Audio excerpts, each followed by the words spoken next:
Hey YouTube, Matty's Day 12, Team JMT, coming to you guys with another deck profile. It's Frog Monarchs. For whatever reason, I've just got an infatuation with this deck, and I just cannot take this deck apart. I love playing this deck. So let's get into it. I'm going to try to keep this one short and sweet. Light and Darkness Dragon, I run 2 of. This is your way to beat bad players. You know, most other decks run Torrential Tribute and Mirror Force to punish bad players. Well, you don't get to do that with this deck. Light and Darkness Dragon, however, allows you that ability to really punish them, you know, because you don't have the liberty to play Mirror Force and Torrential Tribute and back row like that. So, 2 Light and Darkness Dragon. Triple Tihs, double Ryza, and I've decided to I've decided to cut that down to 2. Not because he's not good, not because I don't think he's worthy in the main deck, just for space. I mean, that's really the reason I cut it down to 2. I've decided to main deck the double Vanity's Fiend. This really just shuts down the Elemental Dragon Ruler matchup and has just completely wrecked them on DN. I've actually the playtesting that I've done on DN with this deck, I've played against 3 Dragon Rulers, and I 2-0'd all 3 of them. 2 Prophecy, I 2-0'd one and 2-1 the other. But yeah, Vanity's Fiend has just been excellent in that matchup, and I can't explain to you guys how much this really helps in the matchup. That's all of my standard tribute monsters. Now let's get into the Frog engine. Triple Swap Frog, 1 Rodent Totem, and double Treeborn. Now, a lot of people play 3 Treeborn. I really don't see the need. I feel like Swap Frog is the best card in the deck, and once you get the Swap Frog engine rolling, you know, once you get Swap Frog rolling, this engine just kind of makes itself work. You know, Treeborn gets to the graveyard pretty quick once you get to Swap Frog. Now let's get into the hand traps. Gores, no Trag. I don't feel like Trag is near as good now as what it was. You're playing against a lot of level 7s now, and you don't have the level 7s to discard other than Gores. So Trag is not quite as useful as what it was. Plus Trag is bad against Ophion. So yeah, just Gores. Triple Battle Fader. Double Trifortress Trops. Wow, I can't even pronounce this card. Anytime that your opponent summons 3 monsters in 1 turn, you can special summon it from your hand. He's 2800 defense, and he's unaffected by other cards, which means they can't take him with Big Eye. They can't blow him up with Draco Sack.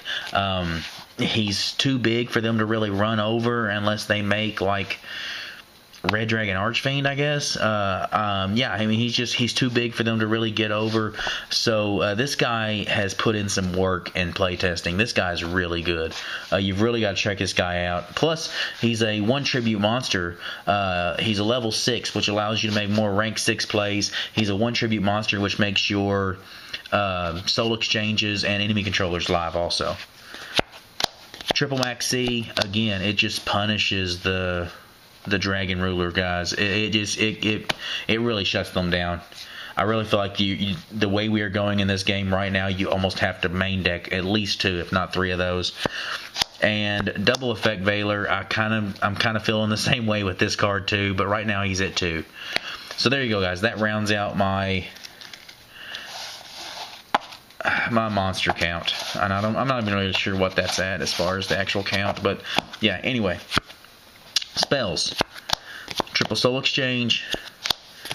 Triple Enemy Controller. Pretty standard. 1 Foolish Burial. I'm not a big fan of this card.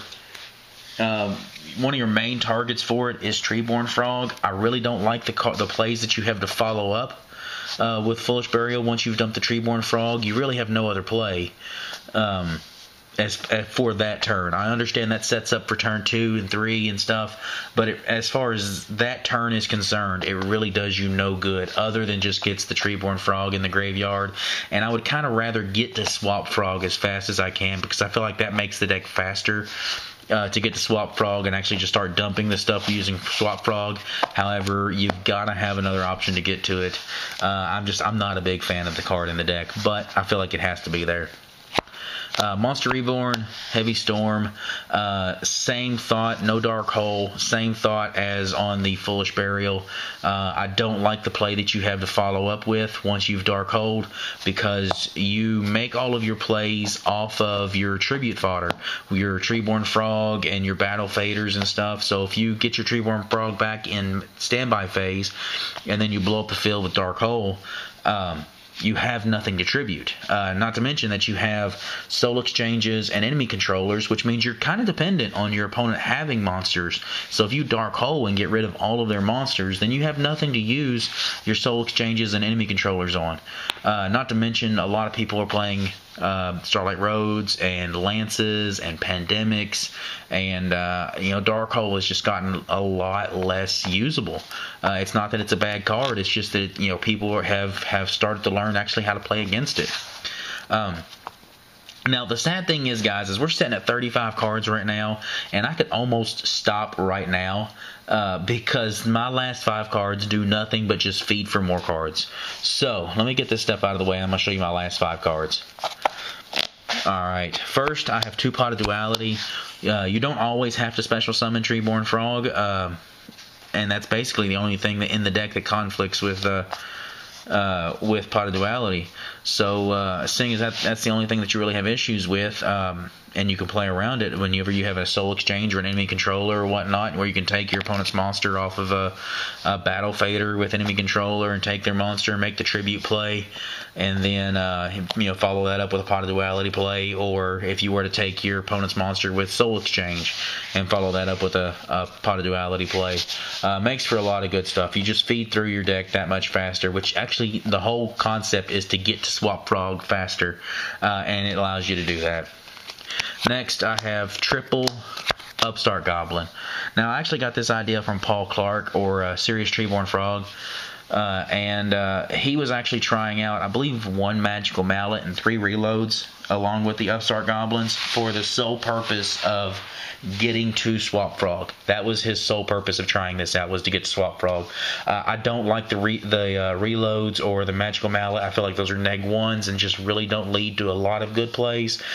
However, the Upstart Goblins have paid off just huge dividends. I feel like Upstart Goblin has done great in this deck, adding a lot of speed and consistency to a deck that really didn't have it. If you didn't get Swap Frog and didn't get Treeborn Frog dumped, then this deck really did not have a lot of consistency. I feel like adding the Upstart Goblins and the Pot of Dualities has started to give us that.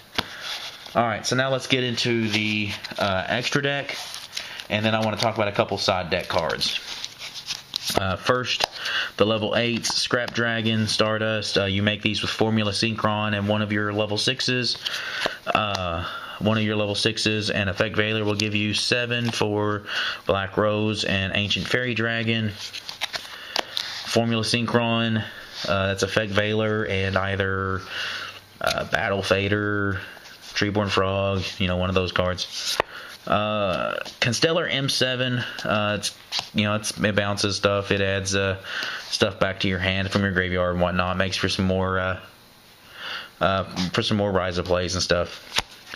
Strike Bouncer, Exabeetle, Exabeetle's best friend, Gaia Charger, Gaia Dragon, the Thunder Charger.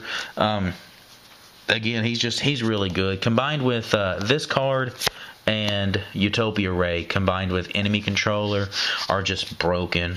I actually took what was I playing? The opponent had it was Noble Knights. He made Volcanosaurus, and I took it with Enemy Controller.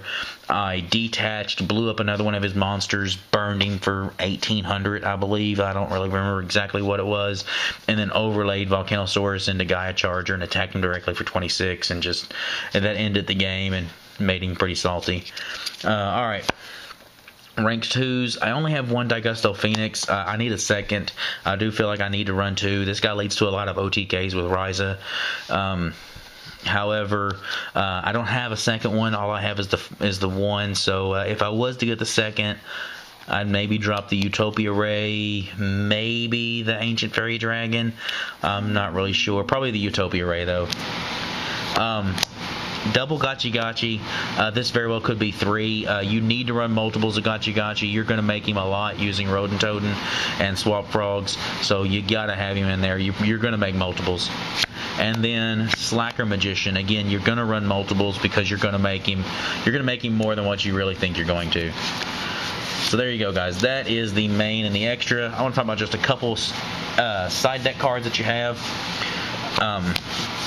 The decks that you're going to see right now in the meta is going to be Evil Swarm, Prophecy, Dragon Rulers, which you're already main decking for, and then Evil Swarms, which you're going to have a pretty good matchup against Evil Swarms to begin with. So I wouldn't really worry about that matchup near as much. And then Mermills. Mermills, now this is no surprise. People have been side decking this card in for a while. Shuts down Mermills. This, along with Vanity's Fiend, just really shuts down Mermills completely. And then last but not least, Spell Canceller. This card against Prophecy is just game over. Seriously, like when you bring this guy out in game 2, they cannot answer this guy. The only answer that they really have in the main deck is if they're running Toon Table of Contents, then they're running Toon Gemini Elf also, who is 1900 but has a summoning sickness, has a condition that he can't attack the turn that it's summoned. So you still have a turn on Spell Canceller to get past the Toon Gemini Elf Steel, if they were to summon it after you already have the Spell Canceller on board. And then also the only other answer they would have would be Breaker, which in game 2, whenever you bring this in, Breaker, they're more than likely going to take out because you have no back row to really speak of, so they're not going to use their Breaker if they're even main decking it at all. So there you go, guys. Those are just a couple of ideas that you need to have in your side deck that will just completely shut down everything in the meta. These 2 cards paired with Vanity's Fiend just completely wreck the meta entirely. So there you go, guys. That is Frog Monarch's Matty Day 12 style. So let's go through this one more time as we just go through it backwards and look at what we have. So there you go, guys. That's how I'm running my Frog Monarchs right now. Again, I'm pretty. I don't want to say that I'm unbeaten or that I'm undefeated with this deck because I'm not really for sure. But I know that I've not lost very many. So there you go, guys. I hope you appreciate it. Subscribe, comment down below, show us how much you love us.